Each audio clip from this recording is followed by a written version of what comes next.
Mr. Tiger Kitty would like to welcome you to Alana Pua Farms in lush and lovely Haiku, Maui.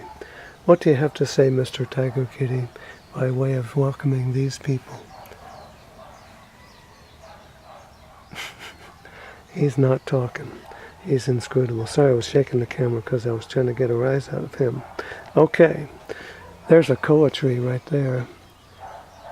I planted that maybe 8 years ago, and it was like the size of a twig, like a pencil. It was like a finger, you know, it was that big. And look at it now. It's unbelievable. Way above the house. Okay. Row of palm trees going up the driveway.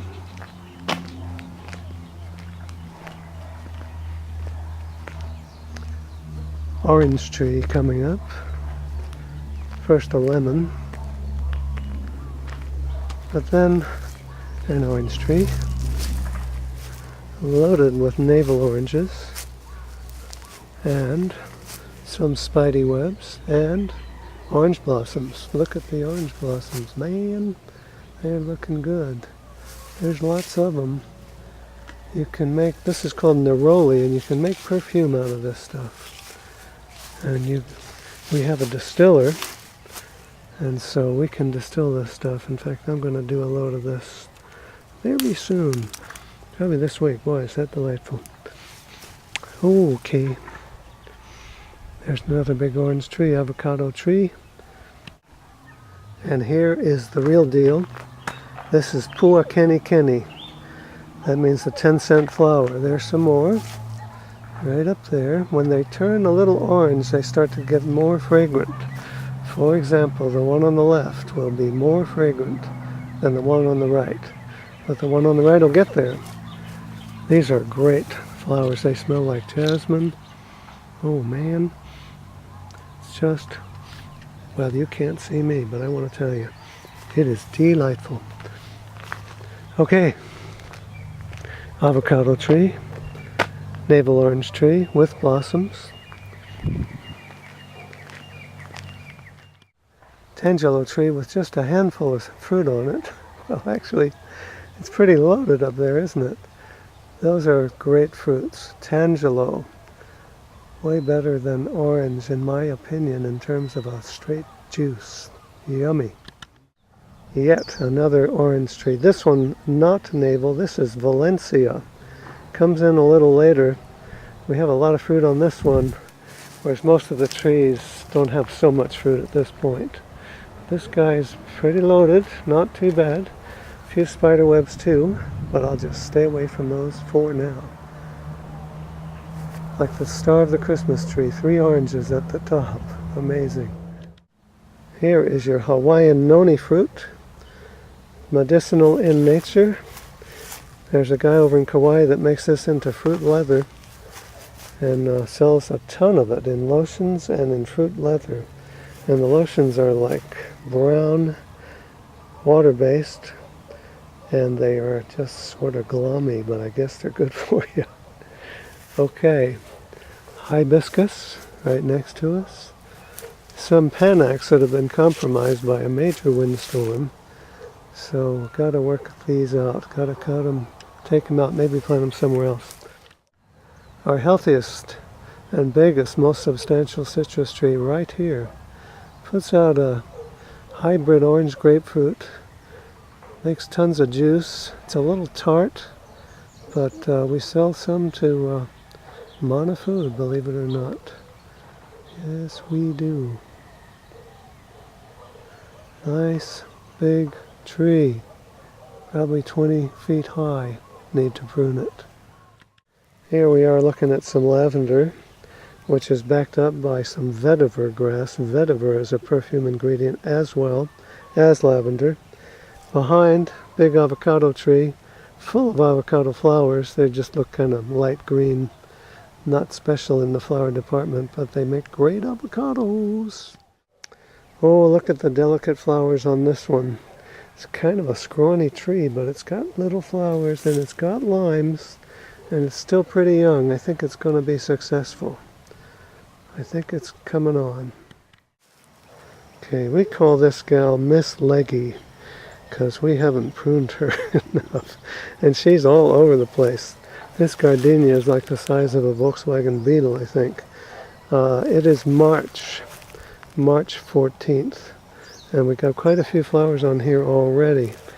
At the height of the season, in another month or so, we may have 30 to 50 a day. The best it's ever done is like 90 a day. They're great flowers. We use them in the Monoi oil. Our gardenia perfume is said to be one of the most accurate in the world, and this is our starting point right here. Here we are, up close and personal with an orange that thinks it's a lemon. Look at the shape of that. Actually, it's a navel orange with an outie. That's what it is. They have innies and outies, just like people. All right. There's some orange blossoms, neroli blossoms. I'll hold up a Pua Kenny blossom right next to it just for size. They're both delightful. And they both are distillable. So that is a great thing because we got a still. And we know how to use it. And the mosquitoes are attacking me, so I'm retreating. We have some perfect gardenias on this plant right now. And tons of buds are all over the place. Right in the middle of every leaf cluster is a flower bud. Yeah, we're going to be loaded. Look at this one, another beauty. And then over there. Yes. I love gardenias. Look at this guy. Production headquarters, Maui Natural Organics, and Hawaiian Classic Perfumes. Notice we got the top decked out with some solar panels. We get most of the power that's used on the land and all of the power for the production of the perfumes right there. So that's pretty cool. Okay, the mother of all night blooming jasmine. This thing is the size of 2 Dodge vans, easily in volume, probably 3 or 4. This puts out fragrance at night when it's in bloom. Right now you see buds, or no, those are fruits which become like this, but the flower is a little tiny white flower with spiky ends. So flowering is over for the moment, and it's seed time. But we'll give you an update when it's flower time. Trust me. Okay, gang, I need a suspension of disbelief here. Let's imagine that this box and this box represent other products around us. Like this is somebody's soap and somebody's lotions over here, but they're not ours. Okay, so this is an unfortunate situation to be under such a small space. But the fact that you have a back card on this thing makes it less bad than it would be if the back card were gone, because then they could put us in an even shorter space, and anything shorter than this space is like impossible for a person to get the cork off or to get the inventory out. And I'll show you the worst of the worst that can happen if you give them a tester block without a back card. That's coming up. Okay, so imagine you've got a tester without a back in the same space. Well, not too bad. However, what tends to happen is not pretty when it's by itself like that. Look what can happen. The retailer says, oh, I want to save more space.